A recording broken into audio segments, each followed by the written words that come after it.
É tempo que Deus tem despertado e tem levantado homens e mulheres, jovens, crianças, para serem usados pelo Senhor Jesus nesse tempo, nessa geração.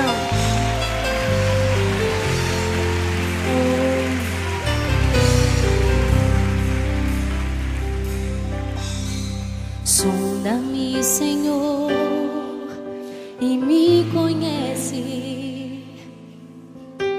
Quebranta o meu coração. Oh, Jesus, transforma-me conforme a tua palavra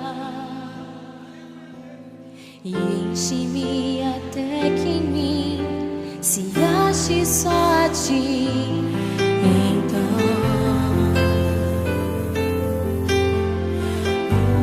usa-me, Senhor, usa-me como um farol que brilha à noite, como ponte sobre as águas, como abrigo no deserto, como flecha que acerta o alvo. Eu quero ser usado da maneira que te agrade, em qualquer hora e em qualquer lugar. Eis aqui a minha vida, usa-me, Senhor, usa-me.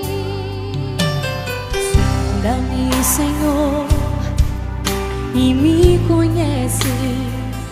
Quebranta o meu coração. Transforma-me conforme a tua palavra e enche-me até que em mim.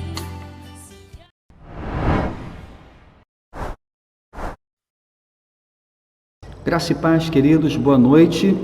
Que bom estarmos juntos mais uma vez na nossa aula da nossa Escola Bíblica Avançada, ainda que remotamente, através da nossa celebração online, mas estamos firmes aqui nesse propósito. Quero inclusive agradecer a você que tem nos acompanhado, que tem insistido nesse desafio. Eu sei que, gente, não é o ideal, né? Como seria bom se estivéssemos juntos, divididos em classes da escola bíblica. Tenho certeza que o aproveitamento seria muito maior, mas por enquanto nos cabe fazer dessa maneira. E eu peço a você, humildemente, com muita gentileza, que não desanime no seu propósito de estudar esse material aqui, ó, Liberando o Fluir do Avivamento. Tem tudo a ver com o momento que nós estamos vivendo como igreja, tem tudo a ver com esse tempo que nós estamos vivendo, gente.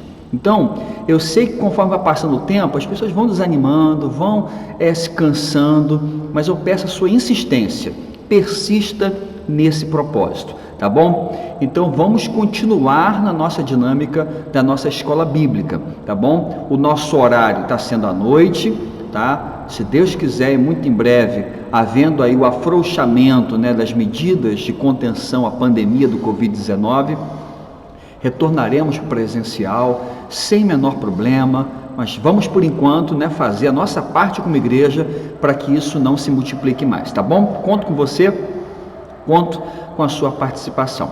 Gente, nós estamos aqui caminhando na página, deixa eu me atualizar aqui, na página 167, nós estamos no padrão 16. Atente que este material aqui, sobre o fluir do avivamento de Deus, Ele diz respeito que o mover natural ou a maneira natural de Deus agir para com a sua igreja é o avivamento.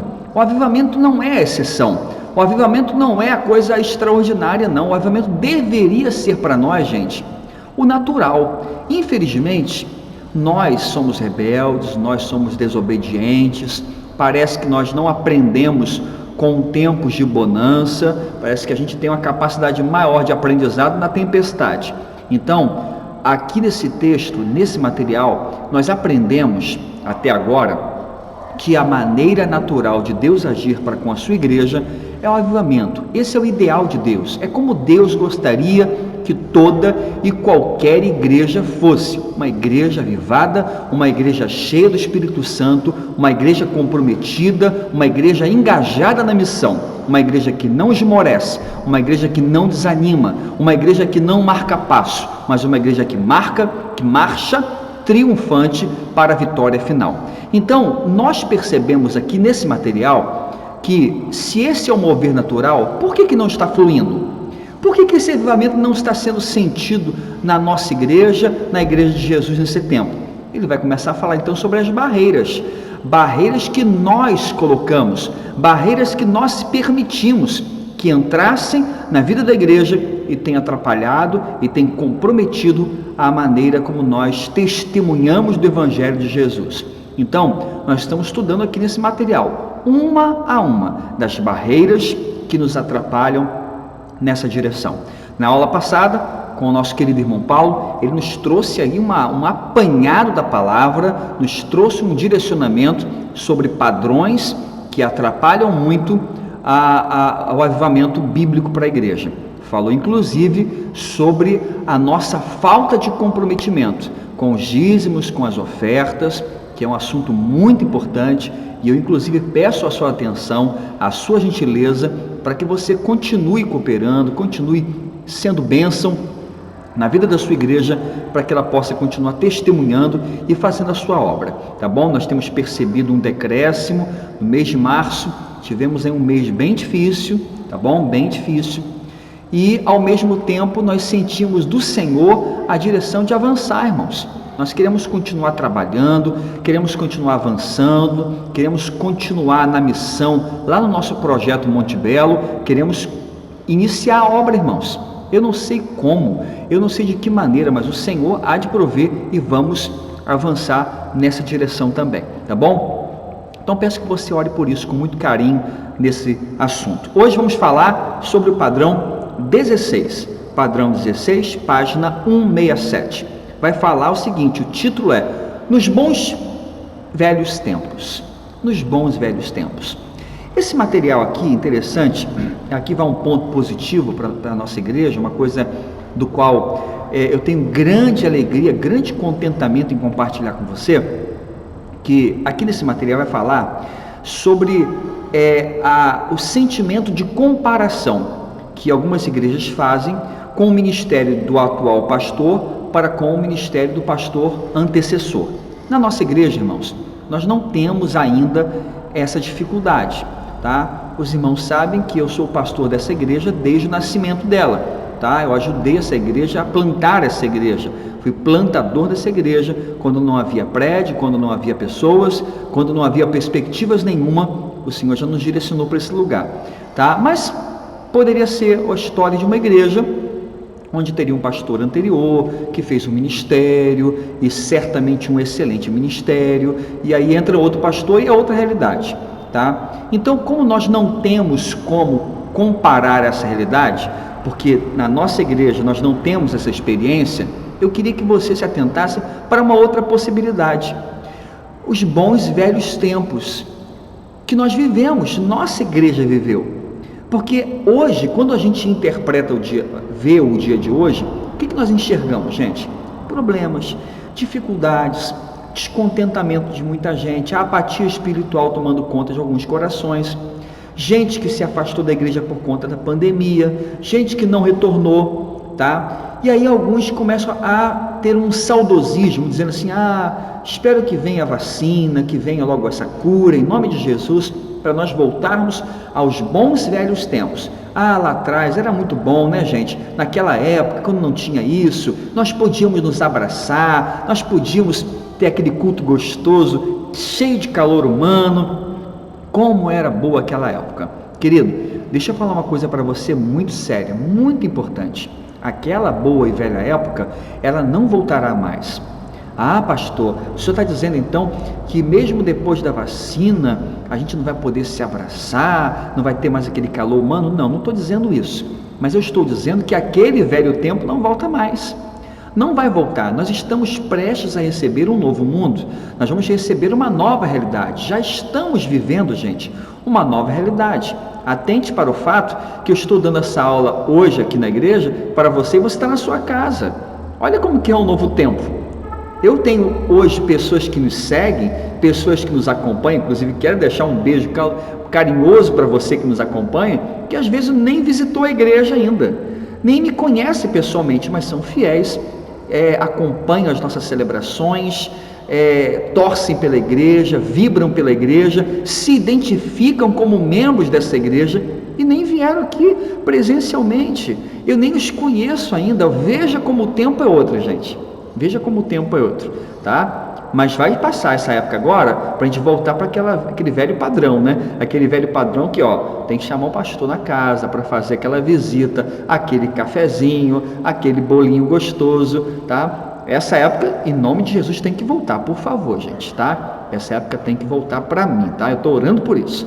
Então, veja que o mundo mudou, gente, o mundo mudou, tá? E uma coisa que atrapalha a caminhada da igreja, até mesmo a caminhada do pastor, de uma liderança, é quando a gente se prende muito nessa análise comparativa com aquilo que ficou para trás. Ah, o pastor lá atrás fazia assim, o pastor fazia assado. Uma vez uma pessoa disse para mim assim, é verdade, olha, não se fazem mais pastores como antigamente. E é interessante que eu havia lido essa frase num livro que eu li e a resposta foi idêntica que eu dei. E eu disse o seguinte, não se fazem mais pastores para antigamente. Ou seja, as realidades que permearam a vida dos meus pastores, na minha adolescência, da minha infância, talvez da sua também, são realidades, gente, completamente distintas das realidades que nós vivemos hoje. Hoje nós vivemos outro mundo, é outra realidade, é outra história. Então, essa comparação, ela não é saudável, gente. Essa comparação não é saudável. Olhar para trás, a Bíblia já fala sobre isso, você está lembrando? Aquele que lança a mão no arado e olha para trás, não é apto para o reino de Deus. Então, também já nos deixa claro que a natureza da caminhada da igreja é uma natureza com perspectiva de uma concepção clara sobre o seu presente, mas olhando para o futuro, avançando para as coisas que estão adiante de mim. Então, eu quero que você entenda que esse aqui é um padrão que talvez você considere assim, pastor, isso aqui é uma coisa muito pequena, muito mínima, mas a verdade é que esse padrão, ele começa a corroer o entusiasmo da liderança, ele vem a corroer o entusiasmo dos pastores, tá? O pastor se sente cansado, o pastor se sente fatigado por excessivas comparações, por uma cobrança que talvez seja desnecessária, porque lá atrás era assim, era assado. Gente, vocês estão vendo que tudo mudou, tudo está diferente. Então, a orientação que nós temos é uma orientação que precisamos ter cuidado com isso, de nos fixar demais nos velhos tempos, no que ficou para trás, tá? Eu preciso avaliar justamente o passado, tá? E o presente, tá? Sem uma avaliação completa e honesta dos fatores que influenciam atualmente a igreja, é muito fácil dar mais crédito a um líder de uma outra época, tá? Por exemplo, você pensar assim, gente, quem estava no passado, você imagina comigo o seguinte, tenta parar para pensar, eu sei que não quero justificar não, de maneira alguma, mas para pensar comigo, se essa pandemia viesse há 30 anos atrás, vamos botar 30 não, vamos botar um pouco menos, há 20 anos atrás, esse ano inclusive, eu vou completar 20 anos de ministério pastoral. Então, eu vou colocar no meu primeiro ano de ministério, para ficar dentro do meu ministério, para não ser outro pastor, tá? 20 anos atrás. Se essa pandemia viesse 20 anos atrás, ela seria muito pior para a igreja de 20 anos atrás. Porque 20 anos atrás, ter a ideia de que nós teríamos uma celebração transmitida ao vivo por canal de um YouTube que chega a milhares de pessoas, o nosso culto, gente, pessoas do Brasil, de fora do Brasil estão assistindo, pessoas dos mais diversos estados do Brasil, inclusive com essa palavra aqui, quero dar um abraço caloroso a 4 estados do Brasil, que são estados que mais visualizaram as minhas pregações no meu canal do YouTube: Pernambuco, Ceará, Bahia e Minas Gerais. Eu não sei quem é que mora nesses lugares aí, mas é a galera que está assistindo em massa, tá? Semana passada, uma das minhas mensagens chegou a ter 5.000 visualizações, e eu fui consultar quem é esse povo que está assistindo, que eu sei que não é da minha igreja, na minha igreja não tem esse povo todo, e eu fui ver lá: Pernambuco, Ceará, Bahia e Minas Gerais. 5º lugar está o Rio de Janeiro. Gente, eu estou achando que eu vou mudar para o Nordeste. Eu estou achando que eu vou pedir a minha carta, vou organizar uma igreja no Nordeste, hein? O povo lá tá participando. Veja, pensa comigo, como que seria possível isso em outro tempo? Há 20 anos atrás, isto seria impossível, gente. Há 20 anos atrás, eu não poderia estar dando essa aula agora, uma transmissão ao vivo para toda a igreja, onde quer que estejam. Veja como que para cada momento Deus tem pastores para aquele momento. No passado, irmãos, Deus nos abençoou com excelentes pastores, pelo menos falo da minha vida, tá? Todos os pastores que passaram pela minha vida, pastores abençoados, homens de Deus, homens cheios do Espírito Santo, que na sua época responderam positivamente aos desafios que tinham à sua frente. Cada tempo é um tempo, e nós estamos vivendo este tempo, e precisamos ser muito sábios na gestão do tempo que nós temos. Então precisamos avaliar justamente, tá? Justamente tudo isso, tá bom? As estatísticas de hoje falam sobre o estresse ministerial, tá? Quero falar um pouquinho aqui, graças a Deus, irmãos, que coisa boa eu poder falar isso, tá? Eu tenho tido o privilégio nos últimos meses de ter muito contato com pastores. Nossa igreja tem se despertado para orar por pastores, tá? E como tem pastor estressado por aí, gente, como tem pastor sofrendo, como tem pastor sofrendo de ansiedade, de depressão, síndrome de pânico, como os pastores estão sendo afetados às vezes por uma cobrança excessiva e injusta por parte da igreja, tá? Queridos, não precisa dizer que é recomendação da palavra que a igreja ame o seu pastor, que a igreja zele por ele, que a igreja o considere, tá? E o honre. Então, graças a Deus, irmãos, eu me sinto extremamente amado pela minha igreja, por vocês, tá? Mas está no conteúdo aqui da palavra, não posso fugir do nosso estudo, né? Nosso estudo está falando sobre uma realidade que não é a nossa, tá? Graças a Deus. Mas, irmãos, se nós não vigiarmos, pode ser também. Se nós não vigiarmos, não tivermos atenção com isso, tá? A nossa igreja pode incorrer nesse tipo de erro. A nossa igreja pode perder esse calor humano, esse compromisso que tem com os seus pastores, tá bom? Então, é muito sério isso. Eu quero desafiar você a ser um encorajador, alguém que traz entusiasmo, que motiva as lideranças, tá? Na minha visão, menos um pastor no campo de batalha que nós estamos hoje é um prejuízo muito grande, irmãos, é muito grande. Então, ore pelos seus pastores, ore pelos pastores que você conhece, ore pelos pastores da nossa cidade, ore pelos pastores, não importa qual é a denominação. Eu tenho sentido esse desejo de orar pelos meus colegas, tá? Porque eu sei que está pesado para muita gente, essa crise está muito pesada, tá bom? Então, vamos continuar também nessa direção, tá? Outra coisa que o texto vai falar aqui, ainda dentro desse tema, sobre famílias. as famílias dos pastores. Quando a cobrança não vem só sobre o pastor, também vem sobre a família do pastor. Mais uma vez, graças a Deus, eu preciso dizer que essa realidade aqui é uma realidade que não diz respeito à minha família, à minha vida, à minha família amada.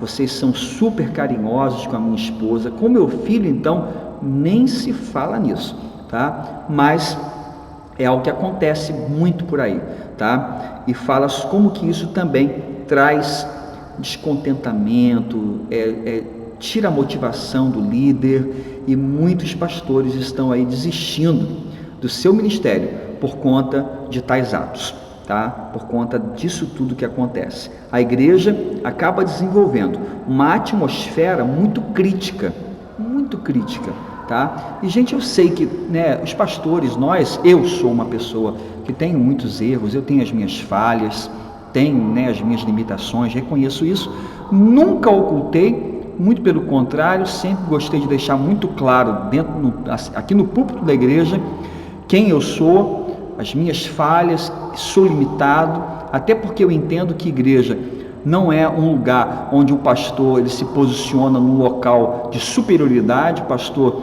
ele é um homem que Deus escolheu com um dom espiritual específico de pastoreio, de pregação, de profecia, e ele é ser humano como qualquer outra pessoa. Então, eu gosto muito de falar sobre isso, porque falando sobre isso, eu recebo de vocês o fortalecimento, o entusiasmo, o carinho para continuar, tá? Então, o que acontece? Esse livro fala que muitas igrejas, por desenvolverem um ambiente de muita crítica, o clima fica pesado, gente. Isso atrapalha a manifestação do Espírito de Deus. O pleno avivamento não chega à igreja por conta disso. Isso é um prejuízo muito grande para o reino e para a igreja de Jesus. Por isso que nós precisamos tratar esse tema com a devida seriedade, tá? Ninguém é perfeito, tá? Precisamos de pessoas encorajadoras e leais. Precisamos de pessoas encorajadoras. Eu preciso de encorajamento e eu preciso da sua lealdade, assim como você chega aqui na igreja e espera do seu pastor que uma palavra de encorajamento, uma palavra bíblica, uma palavra que o motive a continuar, a avançar, a crescer, a conquistar, a buscar mais de Deus. Assim também é para comigo e para qualquer líder, gente, tá? Se você que está assistindo esse estudo aqui não é da nossa igreja e está em outra igreja e está lá o seu pastor, honre o seu pastor, ame o seu pastor, fica colado com ele, atenta nele, tá? O ajude nas suas dificuldades, seja um membro para cooperar com ele, para abençoar a vida do seu pastor, amém? Isso é muito bom, isso é muito importante e eu preciso disso também na minha vida. E aí vamos, gente, deixa eu parar para tomar um cafezinho aqui rapidinho. No nosso estudo aqui, gente, agora eu estou até tomando cafezinho. O seu Valdir botou um cafezinho aqui para mim, então eu não posso rejeitar, né? Que maravilha.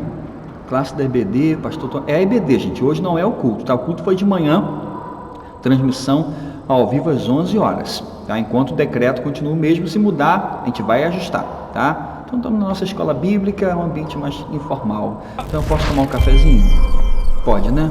Então tá bom, vamos lá. Padrão 17. Padrão 17 vai falar sobre a Guerra Fria congregacional. A Guerra Fria congregacional. Quando há uma guerra entre os membros. Quando os membros não se entendem. Quando há conflitos desnecessários. Veja, gente, que Evangelho de João, no capítulo 13, versículo 34 e 35, especificamente no versículo 35, vai falar assim, ó: nisto conhecerão que sois os meus discípulos, se vos amardes uns aos outros.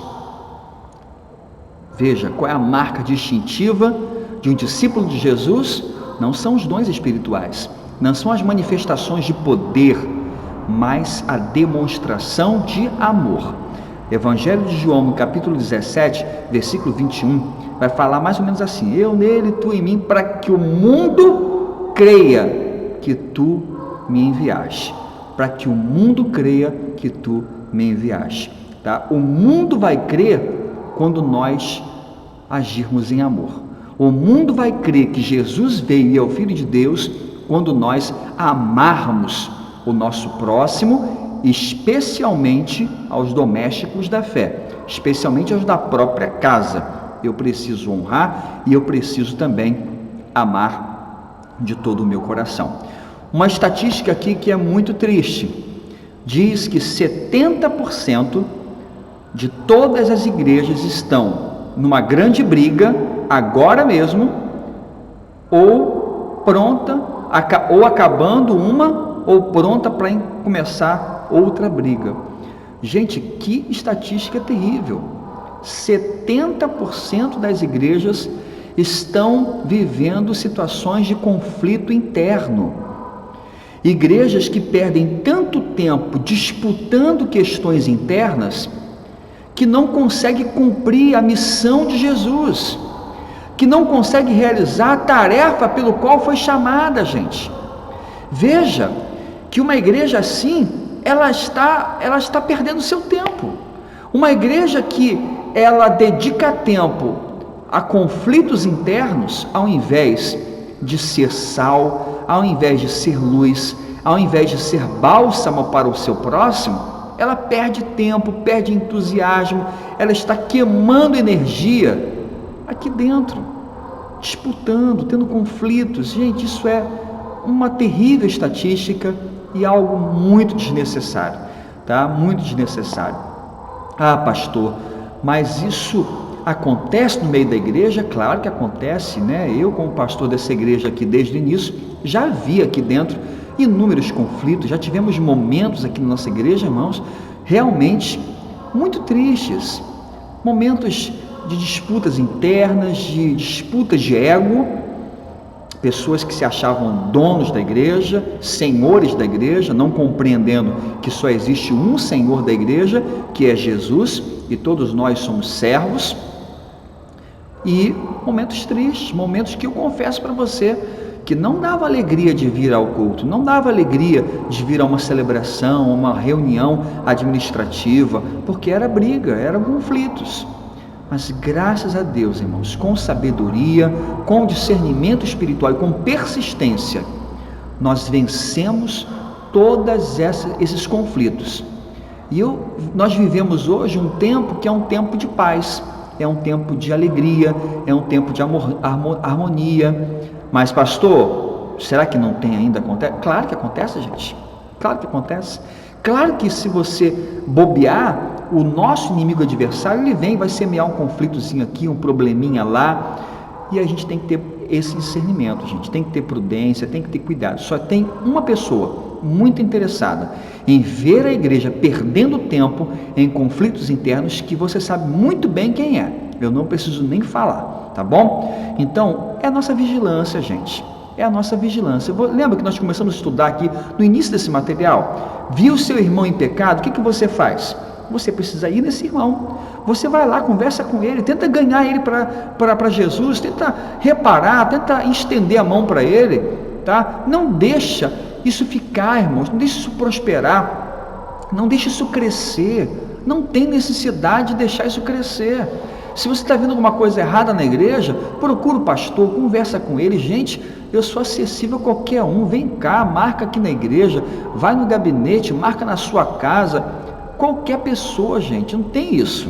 Então, viu alguma coisa? Ah, pastor, eu não entendi, eu não gostei, me ajuda aqui, eu quero ficar na igreja, eu quero ficar em paz.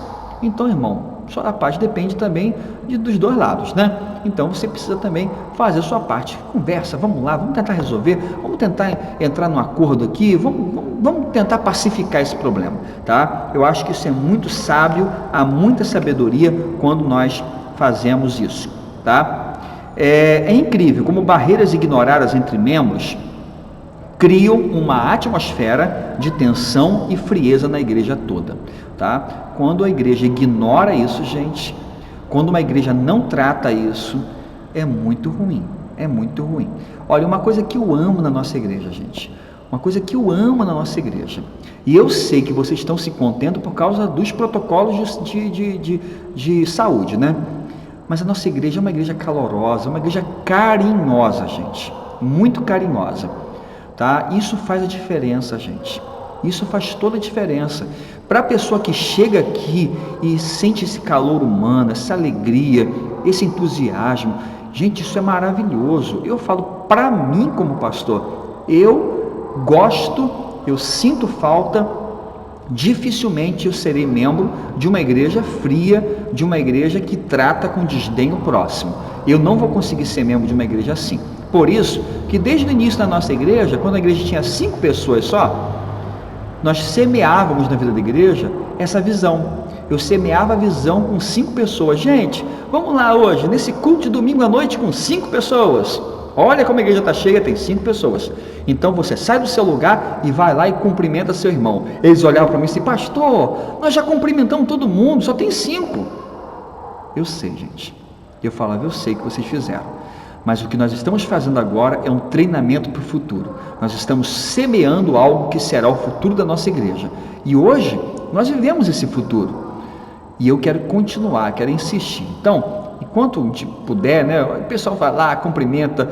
Agora até para dar o sorriso está ruim, porque tem que botar a máscara, então não está vendo o sorriso, não é verdade? Mas ó, dá aquele soquinho, diga boa noite para o amigo visitante, fale que é muito importante a presença dele aqui nesse lugar, você se alegra com isso, e isso tudo, gente, vai dar continuidade à igreja que nós somos. PIB da Vila, uma igreja muito amada, uma igreja muito amável. Essa é a minha igreja, é a igreja que eu faço parte, é a igreja que eu amo e é a igreja que eu quero continuar todos os dias da minha vida, tá bom? Então vamos semear, vamos continuar trabalhando nessa direção. Aqui tem 5 sinais, 5 sinais, página 174 para quem está perdidão aí. 174, 5 sinais indicativos de guerra fria na igreja, conflitos, né? Às vezes a guerra não está descarada, mas está acontecendo por detrás dos bastidores. O pastor não sabe de nada, a liderança não sabe, está lá acontecendo. Olha aqui o primeiro sinal: membros da igreja se recolhem aos cantos comuns e se associam basicamente a uma panelinha que compartilha de seus sentimentos, famosos grupinhos. Primeiro indicativo de guerra fria na igreja: panelinha, tá? Aquele grupinho ali, ninguém pode entrar, aquele grupinho lá não pode. Querido, se você está vendo isso na nossa igreja, por favor, conversa com o pastor e fala, pastor, está formando a panelinha ali. Sabe por quê? Porque isso não edifica a igreja, isso não abençoa a vida da igreja. Não existem na nossa igreja grupos fechados. Não existe, tá bom, gente? Para qualquer ação, para qualquer ministério, tá? Não tem grupo fechado, tá? Semana passada, uma pessoa me procurou, falou assim, pastor, eu estou acompanhando o culto da sua igreja e gostaria muito, né, de somar naquele ministério que dá refeição para moradores de rua, mas eu não sou da sua igreja, eu sou de outra igreja, de outra religião até, a pessoa era católica, tá?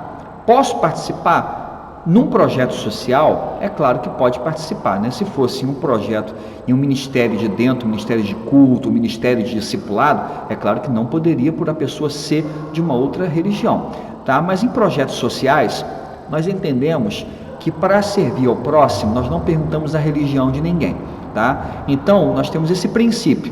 Então, sim, você pode somar sim nesse ministério, porque o objetivo do ministério é servir ao ser humano. Se o propósito fosse ensino da palavra, ensino da doutrina, discipulado bíblico, certamente não poderia, teríamos que destacar uma pessoa com maturidade e compromisso com a igreja local. Mas entenda que na nossa igreja, os grupos da igreja, tem um grupo, esse grupo do louvor é fechado? Não é fechado e não pode ser fechado, tá? Admitimos novos membros, você pode participar, claro, você tem que ter o dom, né, irmão, também, né? Por exemplo, a pessoa não tem o dom de cantar e quer cantar, ela tem que se encaixar no dom espiritual dela. Assim como, por exemplo, eu não tenho o dom, as irmãs que preparam lá aquela comida deliciosa na cantina, eu vou entrar lá para ajudar com o quê? Só se for para comer, para provar, porque eu não tenho esse dom. Tá? Eu não tenho o dom de cuidar da técnica do som, da iluminação, do vídeo, que nem o Léo faz muito bem, tá? O Guga faz muito bem, pastor Vitor ajudando lá Eu posso mexer? Não posso, porque eu não sei. A menos que eu me junte, me associe a eles e com muita motivação eu vá aprender. Então, primeira coisa, panelinha na igreja, não pode. Quer ver uma coisa muito importante falar para você? A gente não está realizando agora, mas em nome de Jesus, muito em breve vai voltar. Pequeno grupo.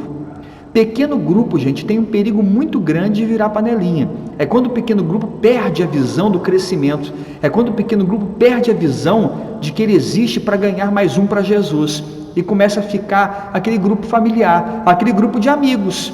E não ganha mais ninguém, não evangeliza mais ninguém, não chama mais ninguém para cadeira vazia e fica passando o tempo, perde o tempo e perde o propósito. Então, primeiro sinal indicativo de Guerra Fria, panelinha. Segundo, alguns membros alguns membros mal falam com certos irmãos, tá? E certamente planejam seus movimentos de modo a não encontrá-los. Gente que não fala um com o outro na igreja. Que isso, gente? Que isso? Não pode acontecer isso na nossa igreja, tá?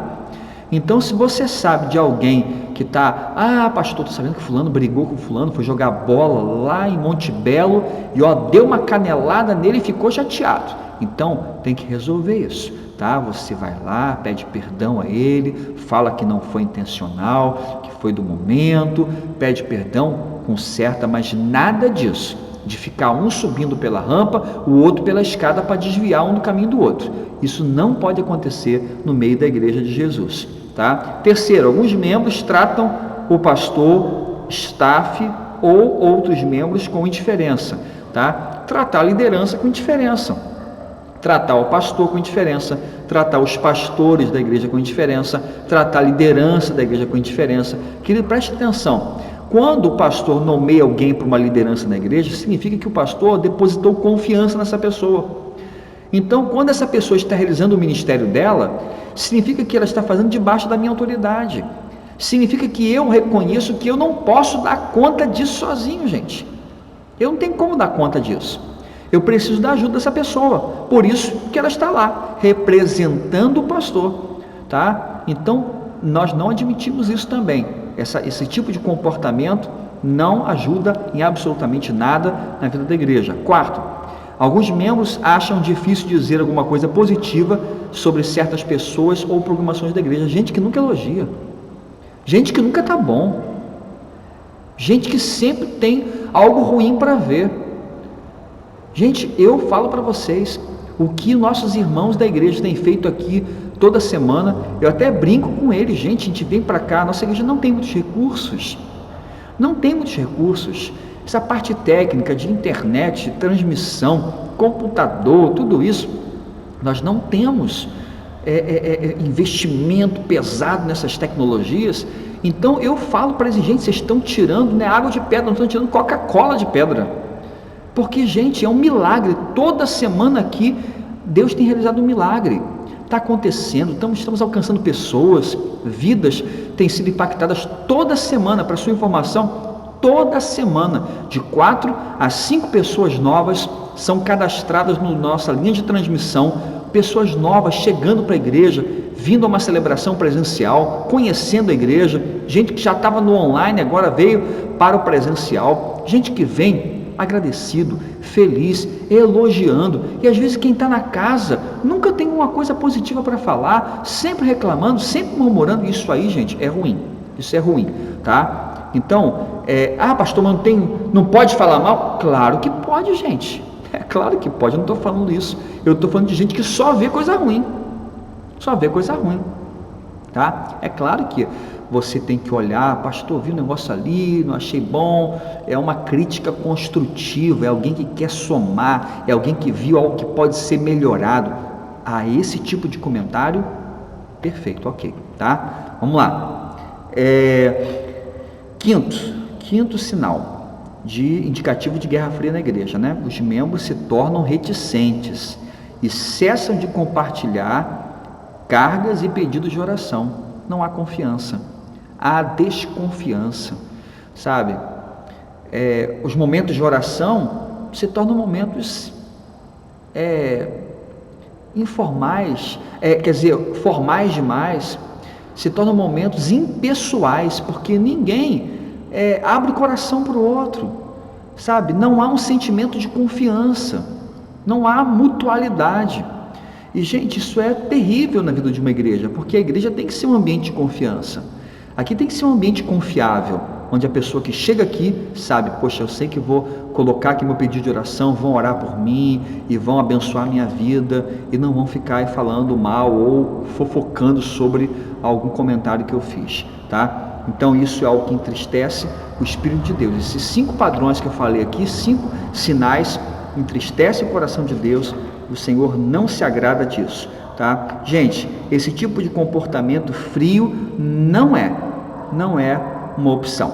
Não se trata de uma opção, tá? O corpo de Cristo não pode ser tratado dessa maneira. A igreja é muito importante, você precisa dela, eu preciso dela para continuar caminhando. Então, precisamos aprender a amar as pessoas apesar das nossas diferenças. Somos todos diferentes, tá? Somos diferentes, cada um tem um pensamento, cada um tem uma ideia, mas acima de tudo, nós nos amamos e nos amamos muito, tá? Nos amamos muito. Você não sabe como que você é importante, como que você faz falta aqui nesses bancos aqui atrás. A sua presença é indispensável, ninguém vai substituir você.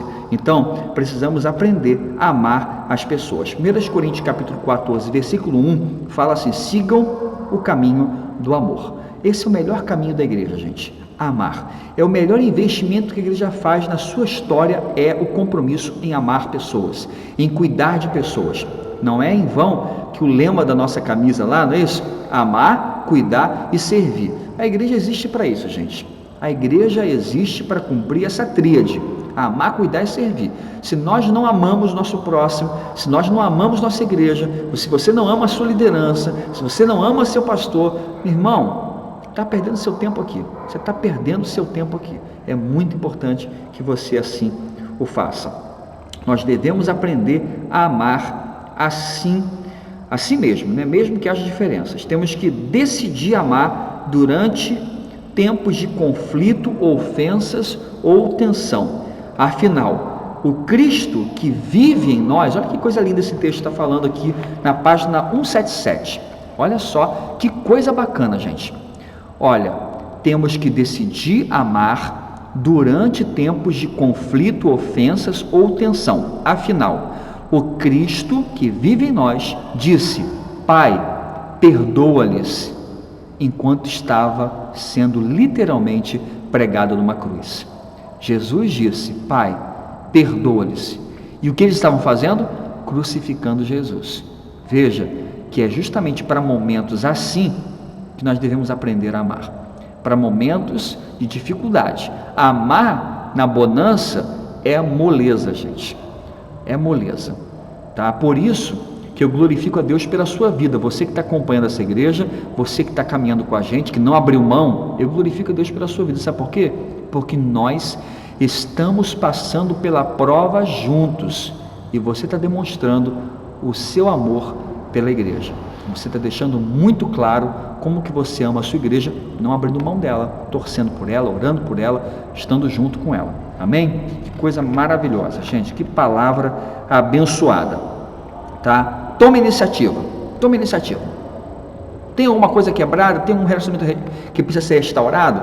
Não fique esperando sentir vontade. Não fique esperando: Senhor, eu vou orar aqui para o Espírito Santo me dar a vontade de perdoar o meu irmão. Meu irmão, você está orando de maneira ridícula. Me perdoe a franqueza, tá? Você não precisa orar por uma coisa que o Senhor já falou que você tem que fazer. Você não precisa pedir direção do Espírito Santo para obedecer a algo que Ele já revelou que tem que ser feito. Então você viu alguma coisa errada, algum conflito, o que você faz? Você vai lá e você se antecipa. Você vai na frente e com essa postura, querido, você está humilhando Satanás. Você está colocando ele debaixo dos seus pés. Sabe por quê? Você está demonstrando que não há espaço para os joguinhos dele no meio da nossa igreja. Que não há espaço para mentira, para falta de amor no meio da nossa comunidade. Nós vamos tratar isso com seriedade. Então, depende muito de você também.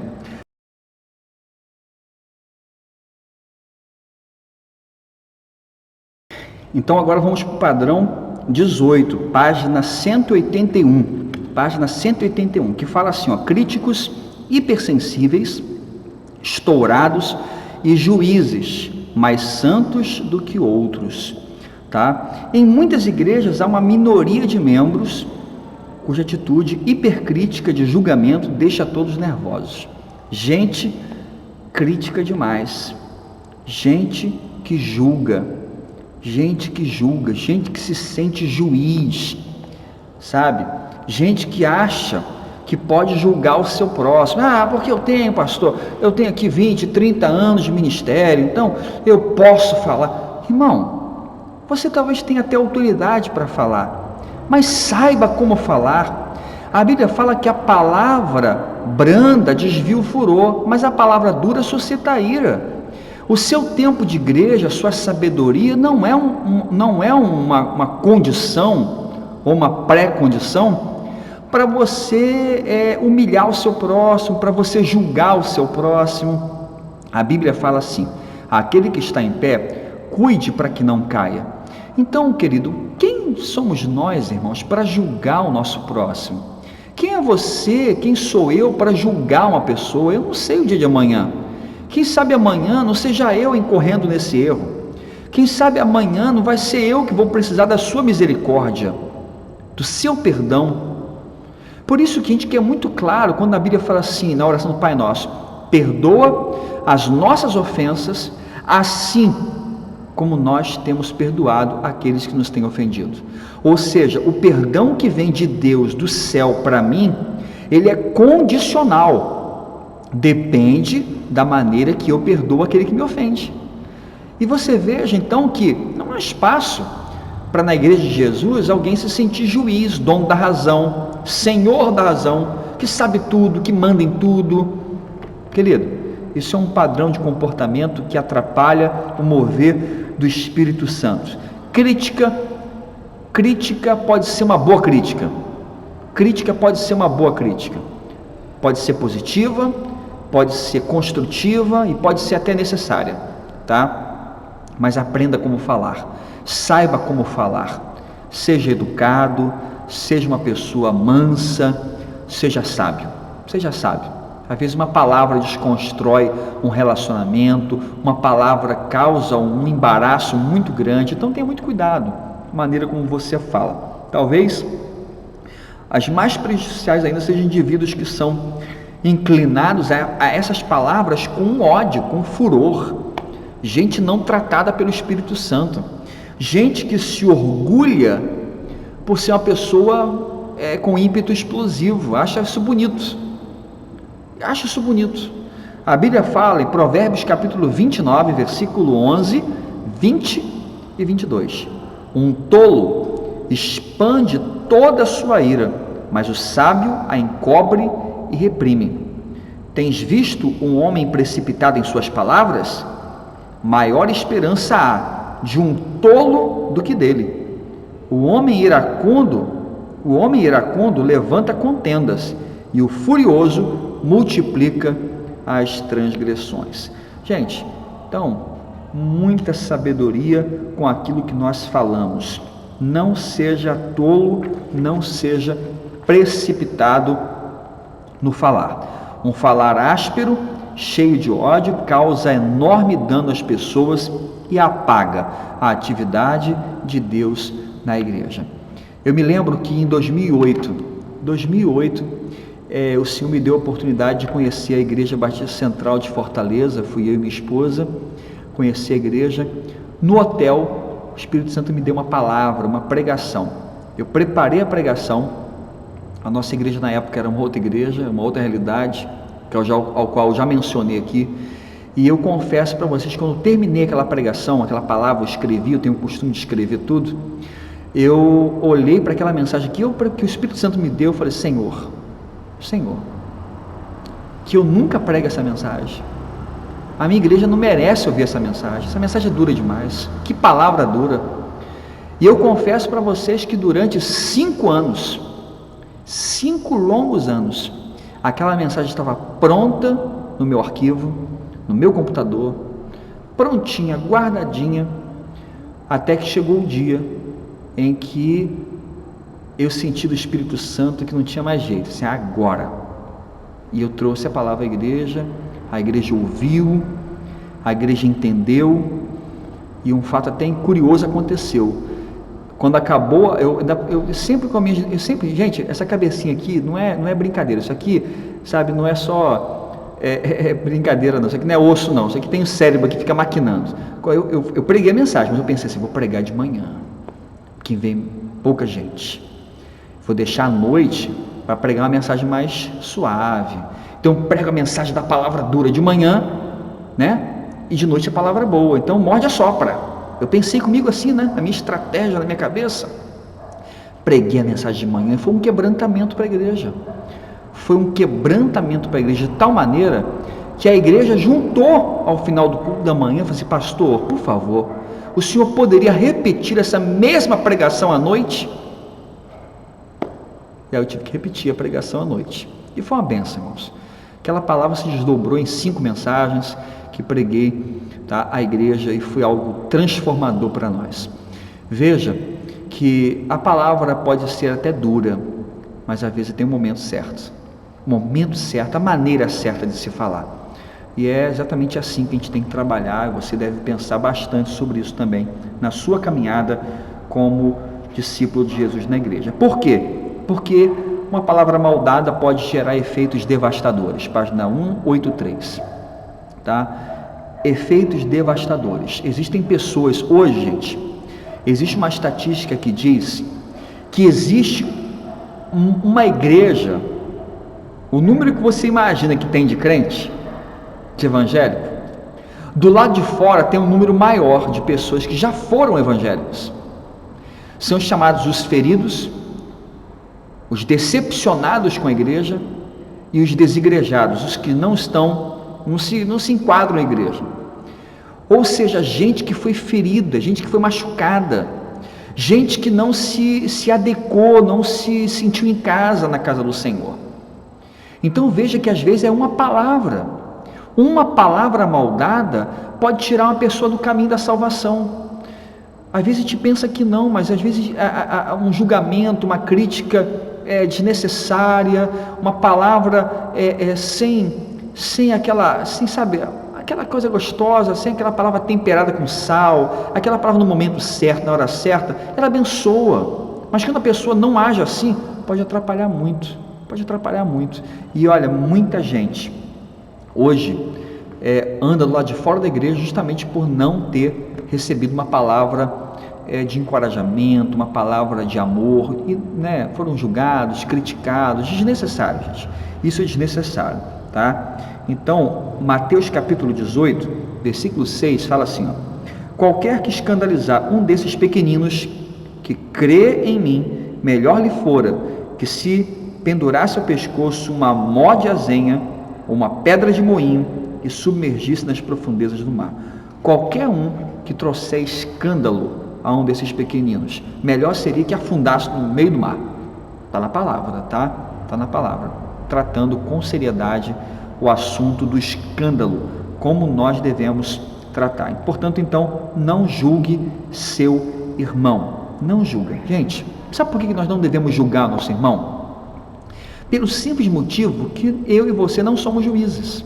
Já existe um juiz no céu.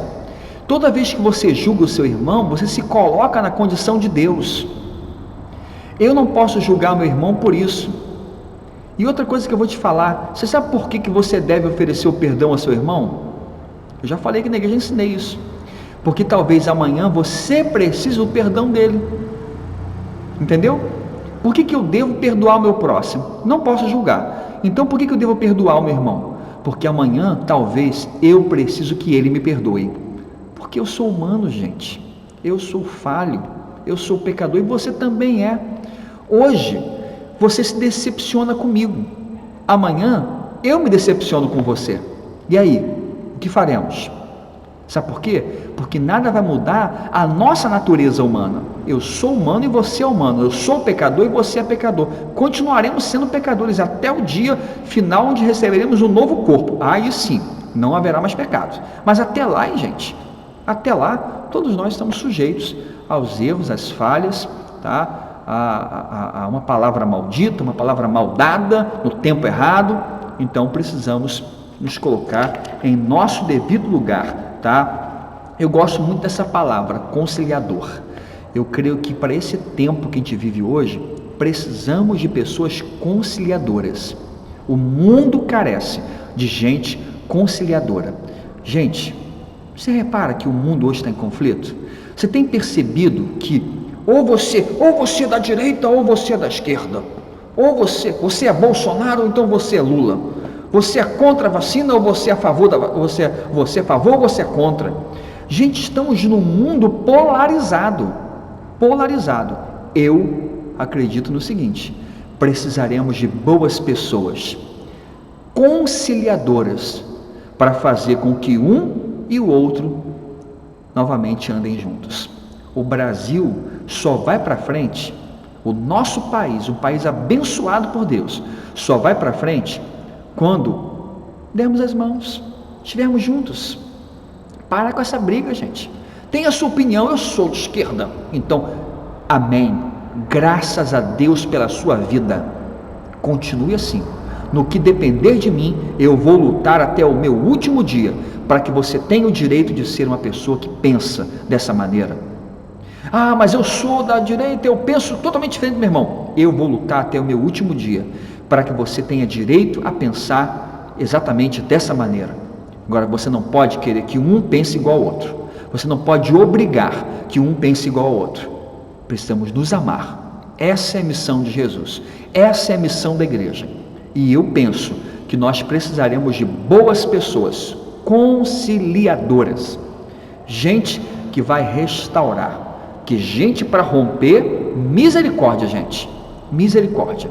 Eu preciso de gente para conciliar, para trazer amizade, para trazer restauração de relacionamento. É isso que a gente precisa.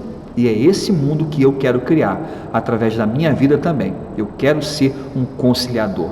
Gente, eu tenho alegria, sabe, de ser um pastor evangélico, de ser um pastor batista e falar para você, tenho excelentes amigos católicos, tenho excelentes amigos espíritas, da Umbanda, tenho excelentes amigos agnósticos. Que isso, pastor? Como é que você fala um negócio desse? Sim, senhores.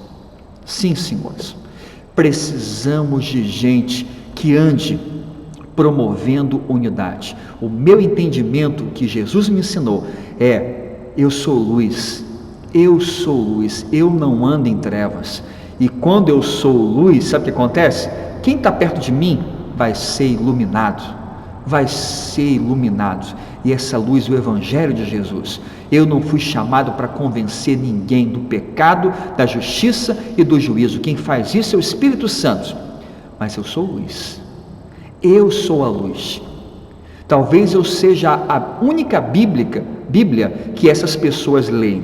Elas não conhecem a palavra, têm um preconceito com o crente, mas sabem da minha vida, conhecem a minha vida e falam assim: não, tudo bem, mas você... Precisamos de alguém assim. Precisamos de pessoas assim. Pessoas que estendam as mãos. E olha, preste atenção numa coisa, vou repetir para você. Eu não fui chamado para convencer ninguém não, tá? Não fui chamado. Eu até confesso para vocês, eu não consigo convencer meu filho a fazer as coisas que eu quero. Se você consegue convencer o seu, me ensina, porque eu não estou conseguindo. Eu não consigo convencer o meu filho a fazer as coisas que eu quero, eu vou conseguir convencer uma pessoa? Não, essa missão não foi dada para mim. A missão que foi dada para mim é ser um comunicador das boas novas do Evangelho, é anunciar Jesus através da minha vida. Eu sou a luz do mundo, eu sou o sal dessa terra, então por onde eu andar, eu vou testemunhar de Jesus. As pessoas vão olhar e elas não precisam falar: olha, é uma luz. Não, elas serão iluminadas. Eu não preciso comer uma comida e falar assim: olha ali o sal. Eu nem vi o sal, mas eu sinto a presença dele. É assim que nós devemos ser no meio da nossa sociedade. Então, gente, vamos ser conciliador aí, tá? Vamos precisar de gente que assim trabalhe, tá? Batalhas padrão 19. Estou acabando, gente. Eu sei que a hora está avançada aí, estou vendo aqui a hora está passando, mas vamos lá. Padrão 19, vou correr aqui. Batalhas em tempos de decisão. De onde vêm as guerras e lutas entre vocês? Elas não vêm dos desejos de prazer que guerreiam em seus membros, Tiago 4, versículo 1, tá? Tempos de grande decisão na igreja são normalmente oportunidade para demonstrações carnais desagradáveis de raiva e briga mesquinha. Toda vez, vou resumir, toda vez que a igreja quer avançar, toda vez que o Espírito Santo dá um direcionamento para a igreja, gente, o inimigo vem para semear alguma coisa, para criar o que? Contenda, inimizade. Ele quer frear, ele quer atrapalhar, ele quer atrasar a caminhada, porque sabe que a caminhada da igreja é uma caminhada vitoriosa, gente. Então isso é regra. Toda vez que a igreja se envolver em um grande projeto, algo que o Espírito Santo está direcionando, vai acontecer de tudo. Vocês lembram aqui no primeiro atitude que nós fizemos, nosso impacto de carnaval, né? A igreja ia para a rua evangelizar, um grande projeto, uma visão que Deus colocou no coração da nossa igreja. Vocês lembram disso, gente? A porta da igreja explodiu. Não tinha ninguém mexendo nela, ninguém jogou pedra nela, nada. A porta explodiu. E numa hora eu fiquei assim atônito, falei assim: meu Deus, e agora? Como vai ser? Como vai ser aqui, passar aqui a noite com a igreja aberta? Alguém pode entrar, mexer no nosso som? Rapidamente a igreja: não, pastor, isso aí é para desanimar, é para tirar a gente do propósito. A gente vai colocar aqui uns 2 ou 3 irmãos para dormir dentro da igreja, vamos colocar aqui um tapume e vamos resolver, mas vamos continuar a missão. E o Senhor foi glorificado, a igreja avançou, o trabalho foi feito. Irmãos, essa é a visão da igreja e nós precisamos conservar isso. Precisamos conservar essa visão. Toda vez que a igreja quiser avançar, o inimigo vai vir para atrapalhar. E ele faz isso como? Você acha que ele vai vir aqui manifestar com um diabão ali, com um chifre, com um tridente? Eu vim aqui para... Não, ele não faz isso, gente. Sabe por que ele não faz isso? Porque ele sabe que se apresentar aqui num culto de oração com um tridente, com um chifrão, a igreja de Jesus vai se colocar de joelho e vai repreendê-lo, ele vai sair derrotado. Sabe como ele faz? Ele não vem assim, ele vem sutilmente, ele vem através de um conselho, de uma palavra, de uma inimizade, de uma briguinha ali, de um negocinho ali, de uma coisa boba que você acha que não é nada, e é ali que ele vai semeando a discórdia, a contenda, o descontentamento, a crítica excessiva. Para quê? Para que a igreja perca tempo resolvendo, que a igreja perca tempo apagando o incêndio, ao invés de incendiar o mundo com a pregação do Evangelho de Jesus. Gente, o inimigo, ele não está brincando não, gente. Hoje, na parte da manhã, eu trouxe uma palavra importante para vocês. Se você não assistiu a mensagem de hoje de manhã, eu peço que você, ao terminar nossa aula aqui, vá lá no canal e assista. Assista, uma palavra importantíssima para você, para a sua vida. E olha, você precisa trabalhar isso na sua vida. Gente, deixa eu tentar aqui me localizar, tá? Página 190, 6 razões para batalhas em tempos de decisão. Brigas acirradas, divisivas, são uma clara indicação de que o povo está andando na carne. Uma igreja que briga, está na carne, não tem outra conversa. Os crentes esquecem o princípio vital do reino, de guardar a unidade. Gente, isso aqui é indispensável, é princípio fundamental da igreja. A igreja é um corpo, não pode ficar esfacelado, mutilado, não. Se a igreja está em divisão, não cumpre o seu propósito. Como é que o corpo vai se movimentar estando esquartejado? Só você pensar, tem que ter unidade, tem que estar na unidade. Brigas ocorrem quando crentes falham em examinar os fatos cuidadosamente com oração.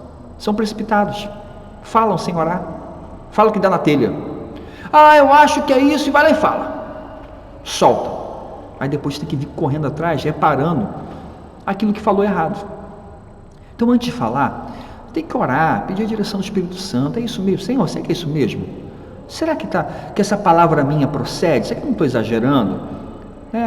Conversa, ora, tal, e aí o Espírito Santo vai te direcionar, tá? Os líderes e as comissões podem de fato estar propondo algo que foi mal informado. Também porque batalha acontece?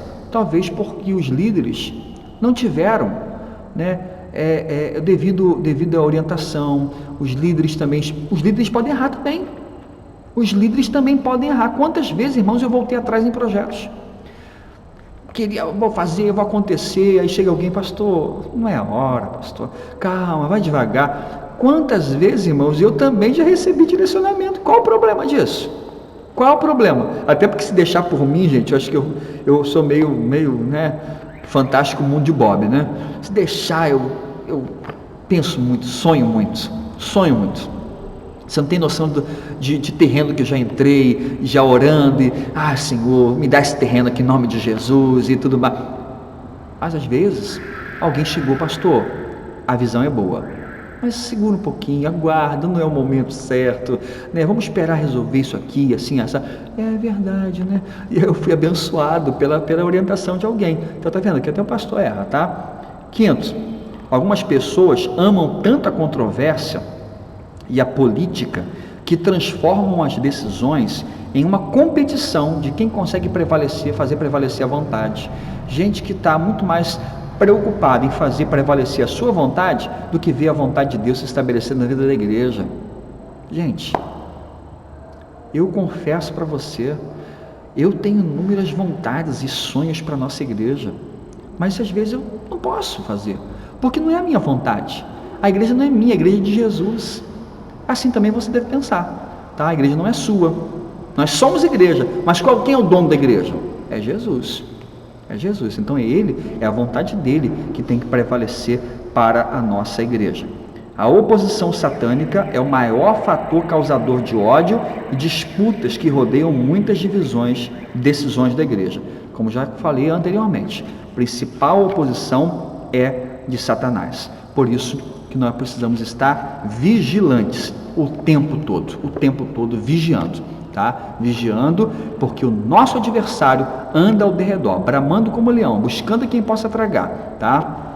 E aí você tem que redobrar a sua vigilância. Não é tempo para nós brincarmos. Gente, se por um lado tem gente brincando de ser crente, o diabo não brinca de ser diabo. Ele está trabalhando e trabalhando muito sério para destruir as obras de Jesus, para desativar a igreja de Jesus, tá? Para fazer com que a igreja não cumpra a sua missão. Então, gente, muito sério isso. Conto com a sua oração, conto com o seu empenho nessa missão. Vamos continuar marchando? Vamos continuar avançando? Eu creio que o Senhor há de confirmar essa palavra na sua vida. Amém? Vamos orar? Pai eterno, obrigado, Senhor, por essa palavra, obrigado por esse tempo que estivemos juntos aqui, ó Pai, que o Senhor nos abençoe, nos direcione, nos motive, ó Senhor, obrigado pelo Teu Espírito Santo, que nos orienta todo o tempo, Senhor, nos mostrando a Tua vontade, nos apontando aquilo que Tu queres. E agora, ó Pai, como Tua igreja, em unidade nós oramos, pedindo ao Senhor que nos direcione como igreja de Jesus, para sermos uma igreja relevante, uma igreja que cumpra a missão, neste tempo tão desafiador. Não queremos esperar passar tudo isso para depois cumprir a missão. Este é o tempo. As pessoas estão morrendo e morrendo sem Jesus. Elas precisam ouvir do Teu Evangelho. Encha-nos com poder, com autoridade no Espírito Santo, ó Pai, para cumprirmos aquilo que o Senhor colocou para nós. Muito obrigado, ó Pai, por tudo. Nos dê uma semana abençoada, uma semana de vitórias. Assim oramos no nome de Jesus, nosso Senhor. Amém e amém. Que Deus te abençoe. Um beijo para você. Obrigado por você estar ligadinho com a gente aí. E vamos continuar orando, né, gente? Tá? Para muito em breve a gente poder estar mais próximo ainda, tá? A gente vai se adaptando a esse mundo online, mas presencial é muito melhor, não é verdade? Um beijo para você, uma semana abençoada. Aguardo você aqui nas nossas celebrações presenciais, né? Por enquanto está quarta-feira, por força do decreto municipal, tá? Quarta-feira, às 20 horas e domingo às 11 horas no culto presencial. Que Deus te abençoe.